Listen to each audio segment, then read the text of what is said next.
there's a Chick-Fil-A at the University of Scranton that has no connection to the nonprofit mission of that place.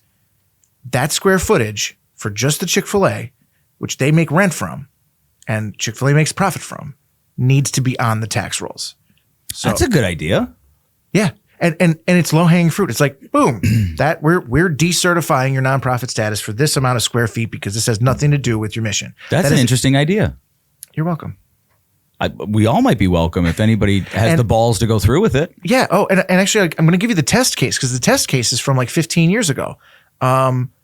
St. Mary's Center, where the Byzantine Catholic Church, not too far from here, they're off the tax rolls because they have nothing to do with the church. It's the church's mission. It's a hall that they rent out for profit. The Lebanese church owns a property and rents it out for extra income. They pay taxes on that property.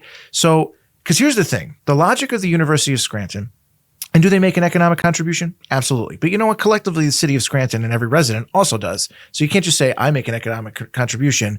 I get all these benefits. Everybody makes an economic contribution. You know, I just bought some beer at Cooper's. We should be rolling in the dough for General Dynamics. Yeah. They have exemptions. Isn't it weird? Yeah. They're different. Isn't it weird? They're federal exemptions. Yes, it's weird. So what I want to do is I want to take a look at all of these entities and say, okay, and again, low hanging fruit. And honestly, let's get a tip jar, like a tip form, and be like, hey, is there some sort of nonprofit that is not doing nonprofit stuff and you think they should be paying taxes? You know, the residence halls, you know, renting college space, they make money on the kids who are renting space there.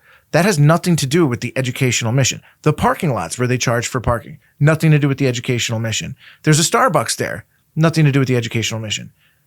Boom. So, hey, do I have any problem with them not paying taxes, you know, where they're teaching classes or engaging in enrichment? That's fine. Yeah.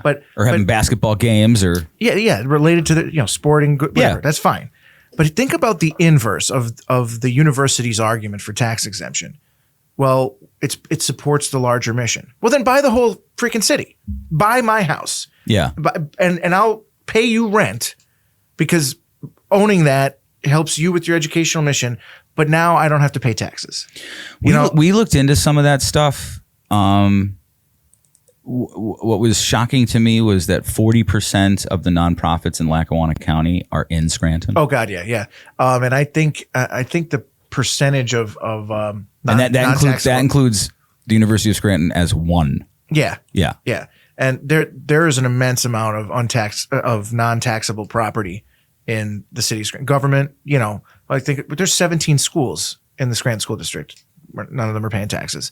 Yeah, but they're not 17 different nonprofits. No, I got that. You know what I mean? It's 40% it's of all the registered nonprofits in Lackawanna County are in Scranton. Yeah, and so between nonprofits and government institutions, you lose that much in tax revenue.